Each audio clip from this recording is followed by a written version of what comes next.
Hello, नमस्कार. Welcome to MPSC score booster. कसे आहेत सगळे? अभ्यास कसा चालू आहे? आज आपण एक वेगळा विषय बघतो आहे. काही दुर्मिळ आजार आहेत बघा, जे यावर्षी इतक्या न्यूजमध्ये होते ना, की यावरती प्रश्न अगदी हमखास आहेत लक्षात ठेवा. एकतर ते सायन्स पॉइंट ऑफ व्ह्यूनी असतील किंवा मग ते करंट पॉइंट ऑफ व्ह्यूनी असतील किंवा दोघांचं अगदी मिक्सचर असेल. तर मी हे 5 असे दुर्मिळ काही आजार आहेत, हे आपण कमी ऐकलेले, कमी वाचलेले असतात. पण या वर्षभरात हे न्यूजमध्ये होते.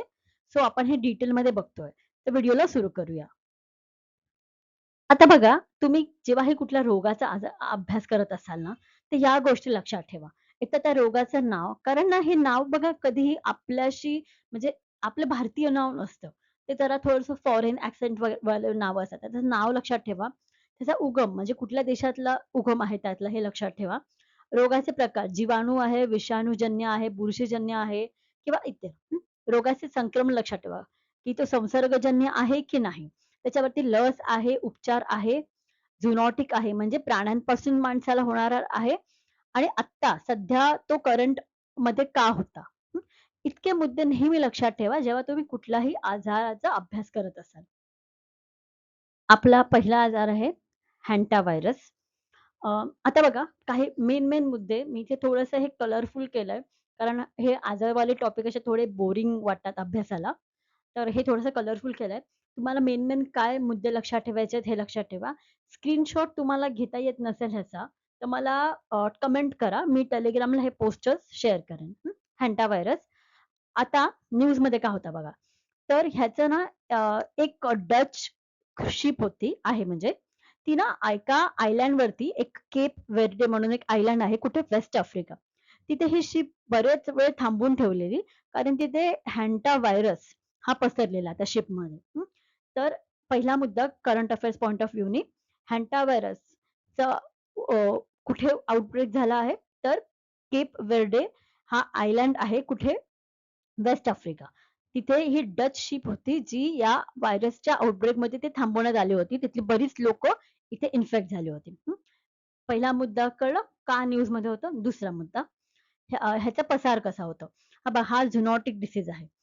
झुनॉटिक डिसीज म्हणजे जो प्राण्यांकडून माणसाला होतो. ओके. आता कुठल्या प्राण्यांकडून होतो तर रोडंट्स म्हणजे उंदरांकडून होतो. त्याच्यानंतर कसा होतो बघा. आता अ, कसं होतं माहिती का? उंदरांची जी काही विष्ठा वगैरे असते ना, त्याच्या जवळपास जे म्हणजे समजा कोणी सफाई कामगार असेल किंवा कोणी ते उचलत असेल किंवा कोणी तिथून गेलं, कोणाचा त्याला पाय लागला, तर हे ना आपल्या श्वासाद्वारे माणसाच्या आतमध्ये जातात ह्याचे हे विषाणू. म्हणजे ह्या रोडन्सच्या, उंदरांच्या युरिन ड्रॉपिंग्स किंवा सलायवामधनं माणसांमध्ये जातात. याचं डायग्नोसिस कसं होतं बघा, पी-सी-आर टेस्टनी होतं. हं. आता पी-सी-आर टेस्ट मला कमेंट करून सांगा, आपण आधी कुठे वाचलं आहे? खूप खूप जास्त आपण ऐकलं याच्याबद्दल. इथपर्यंत क्लिअर हे मुद्दे? त्याच्यानंतर बघा, आता हे हे कुठल्या अवयवांवर परिणाम होतो? तर हा ना हॅन्टावरस पल्मोनरी सिंड्रोम आहे. इथे बघा, फुफ्फुसांवरती परिणाम होतो. लंग्स आणि ह्याच्यात श्वासाचा त्रास होतो. त्याच्यानंतर ताप येतो आणि किडनी सिंड्रोम होतं. म्हणजे किडनी थोडीशी मालफंक्शन करायला लागते. किडनी फेल्युअर होऊ शकतं.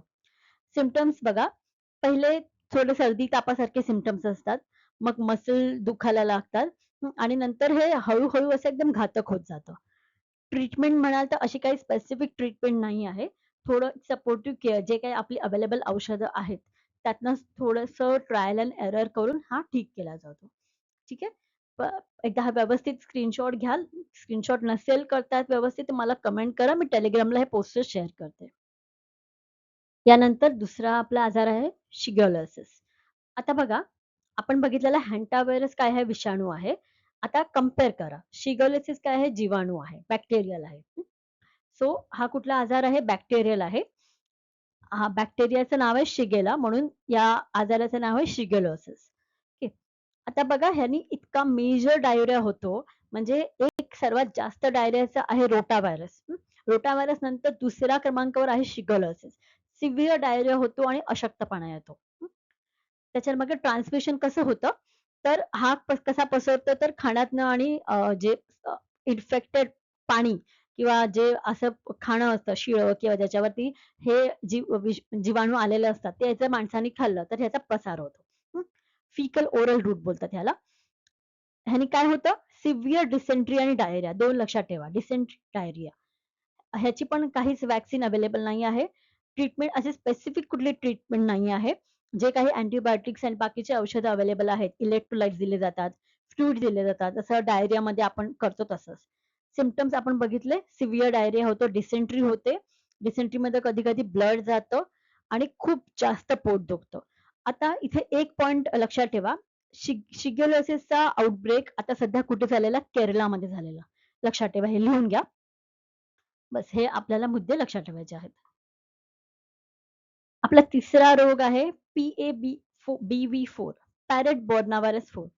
आता ना आपल्याला असाच प्रश्न विचारतील बघा तुम्हाला एक्झाममध्ये, की PABV काय आहे? तर लक्षात ठेवा हा हा पण व्हायरल आहे. हा पण व्हायरल आजार आहे. पण हा माणसांमध्ये नाही आहे. हा पक्ष्यांमध्ये मिळणारा आजार आहे. हा माणसांमध्ये नाही होत. लक्षात ठेवा प्रिलिम्स पॉइंट ऑफ व्ह्यूनी. हा हा सध्या सांगते तुम्हाला का इंडियामध्ये होता. का न्यूजमध्ये होता. पहिल्यांदा हा आजार आपल्याकडे आढळला आहे इंडियामध्ये. म्हणजे बाकी सगळीकडे जगभर होता. आपल्या भारताच्या पक्ष्यांमध्ये हा आजार पहिल्यांदा आढळलेला आहे. त्याच्यामुळे खूप जास्त पॉसिबिलिटी आहे ह्याच्यावरती प्रश्न येतील. आता हा पण विषाणू आहे, व्हायरल आजार आहे. BABV4, parrot bornavirus 4. ही RNA व्हायरस आहे, सिंगल स्ट्रँडेड. हे पण लक्षात ठेवा. ह्याला हे कशातनं पसरला जातो बघा, पॅरट्स. PA वरनं पॅरट लक्षात ठेवा. PA आणि पॅरटचं स्पेलिंग पण असंच असतं बघा. PARROT, parrot. आता काय होतं बघा, पक्ष्यांमध्ये न्यूरोलॉजिकल आणि डायजेस्टिव्ह प्रॉब्लेम्स होतात. त्याचं पहिल्यांदा मी सांगितलं तुम्हाला तसं पहिल्यांदा हा आपल्या इकडे भारतात आढळलेला आहे. पक्ष्यांचा आजार आहे, एव्हियन डिसीज आहे. RNA सिंगल स्ट्रँडेड व्हायरसमुळे पसरतो. पॅरट्स आणि रिलेटेड बर्ड्सना होतो. त्याच्यानंतर हाय मॉर्टॅलिटी आहे पक्ष्यांची ह्याच्यामुळे मृत्यू होतो आणि भारतामध्ये पहिल्यांदा आढळलेला आहे. इतके मुद्दे तुम्हाला लक्षात ठेवायचे आहेत. आणि PABV4 हा काय आहे? पक्ष्यांमध्ये आढळणारा व्हायरस आहे. PA वरनं पॅरट हे लक्षात ठेवा. यानंतर पुढचा आपला आजार आहे इबोला. इबोला पण व्हायरल आहे, विषाणू आहे. तर इबोला कशामुळे होतो? व्हायरल डिसीज आहे, विषाणूमुळे होतो. फ्लोविरिडे फॅमिलीमधला हा व्हायरस आहे. हा पण खूप जास्त घातक असतो आणि हा पण झुनॉटिक डिसीज आहे. आता बघा हा न्यूजमध्ये कधी कासाठी होता? कारण ह्याचा आउटब्रेक कुठे आहे? डेमोक्रॅटिक रिपब्लिक ऑफ काँगोमध्ये आहे. आता कंपेअर करून बघा. आपण पहिलं पाहिलेलं हॅन्टा व्हायरस. मला कमेंटमध्ये सांगा. हॅन्टा व्हायरसचा आउटब्रेक कुठे होता? त्याच्यानंतर शिगेलाचा कुठे होता? आणि आता इबोला. तिन्ही आपण कंपेअर करतोय. त्याच्यानंतर बघा ह्याचे नॅचरल होस्ट म्हणजे हा कशातनं होतो? हा पण झुनॉटिक आहे. तर बघा फ्रूट बॅट्स, वटवाघूळ जे असतात ना, इथून हा माणसांमध्ये पसरतो. आणि ट्रान्समिशन कसं होतं बघा, blood, secretion and other body fluids यामधनं पास होतो. त्याच्यानंतर बघा बॅट्सच्या पलीकडे बॅट्स तर आहेत, ह्याच्या पलीकडे बघा मंकी, चिंपांझी, गोरिला ह्यांच्यामधनं ह्याचा प्रसार होतो. म्हणजे प्रामुख्याने मेनली बॅट्स. आता प्रश्नांकडे लक्ष द्या. मेनली बॅट्स येणार तुम्हाला मुख्यतः वटवाघूळमधनं होतो. पण ह्याच्या पलीकडे जर विचारलं, की अ, माकड, चिंपांझी या साऱ्यामधून पण ह्याचा प्रसार होतो. आणि ह्याचं ह्युमन टू ह्युमन म्हणजे एका माणसामधून दुसऱ्या माणसामध्ये पण हा ट्रान्समिट होतो. कसं? बॉडी फ्लुइड्सनी. ब्लड किंवा बॉडी फ्लुइड्स जर एक्सचेंज झाले, तर हा एका माणसामध्ये दुसऱ्या माणसामध्ये पण ह्याचं ट्रान्समिशन होतं. सिम्प्टम्स असे आहेत, पहिलं तर ताप येतो, headache, muscle pain, weakness, vomiting, diarrhoea आणि इथे बघा अनएक्सप्लेन ब्लिडिंग. म्हणजे खूप सारं रक्त व्हायला लागलं, खूप सारं ब्लिडिंग होतं. त्याचं असं काही कारण नसतं. नाकातनं म्हणा किंवा असं खूप सारं ब्लिडिंग व्हायला लागतं. आणि हा पण मी जसं सांगितलं तसा खूप सिव्हिअर आहे, सीरियस आजार आहे हा. मल्टी ऑर्गन फेल्युअर होतं आणि ह्याची मॉर्टॅलिटी रेट म्हणजे ह्याची डेथ रेट पण खूप जास्त आहे. ओके. ह्याचं प्रिव्हेन्शनच आपण करू शकतो, की जे अ, आजारी किंवा मेलेले प्राणी असतात ना, ह्यांच्यापासून थोडंसं दूर राहायचं. त्याच्यानंतर हे बघा कधी जंगलातली जी अशी कुरतडलेली फळं वगैरे असतात ना, ते खाल्ल्यामुळे पण हे होतं. सो हायजीन मेंटेन करणं आणि त्याच्यानंतर अर्ली केअर डिटेक्शन असं सिम्प्टम्स काही वाटले तर लवकर टेस्ट करून घेणं हे सारे ह्याचे प्रिव्हेंटिव्ह मेजर्स आहेत. ह्याच्यावरती पण व्हॅक्सिन नाहीये, स्पेसिफिक ट्रीटमेंट नाहीये.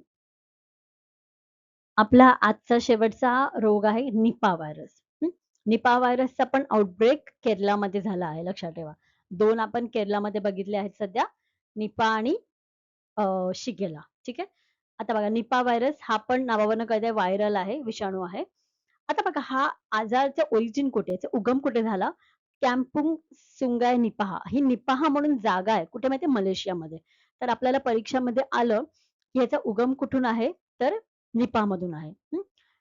आणि आत्ता 2 गोष्टी लक्षात ठेवा. ओरिजिन विचारतील, ओरिजिनल याचं ओरिजिन कुठून आहे? उगम कुठून झाला? तर निपाह मलेशिया ही एक जागा आहे. आत्ता न्यूजमध्ये काय होता? कारण याचा आउटब्रेक झाला आहे. कुठे? केरलामध्ये. 2 वेगळ्या गोष्टी आहेत. हा पण झुनोटिक आहे. प्राण्यांकडनं माणसाला होतो. ह्याचं पण जे सोर्स आहे ते फ्रूट बॅट्स आहेत. आणि पिग्स आहेत.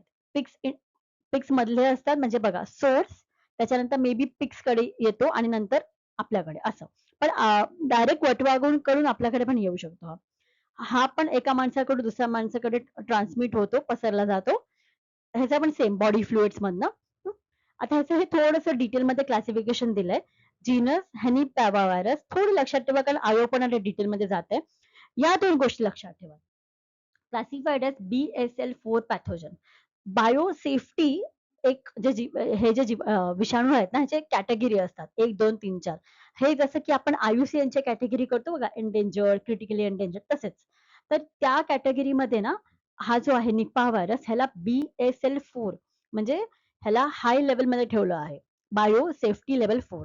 त्याच्यानंतर WHOने ह्याला प्रायोरिटी पॅथोजन म्हटलं आहे. या 2 गोष्टी लक्षात ठेवा. त्याच्यानंतर ह्याचे सिम्प्टम्स थोडे सर्दीसारखे असतात, सर्दी खोकल्यासारखे. नंतर ताप येतो, मसल पेन, घसा दुखतो आणि नंतर हे रेस्पिरेटरीमध्ये श्वासाचे त्रास व्हायला सुरू होतात. अगदी सिव्हिअर ह्याच्यात अॅक्यूट एन्सेफलायटिस होतो. ह्याची टेस्ट केली जाते ELSA आणि RT-PCR. आता मला सांगाल ELSA आणि RT-PCR हे अजून कुठल्या रोगांसाठी टेस्ट केले जातात? आपण हे खूप वेळा वाचलं सायन्समध्ये.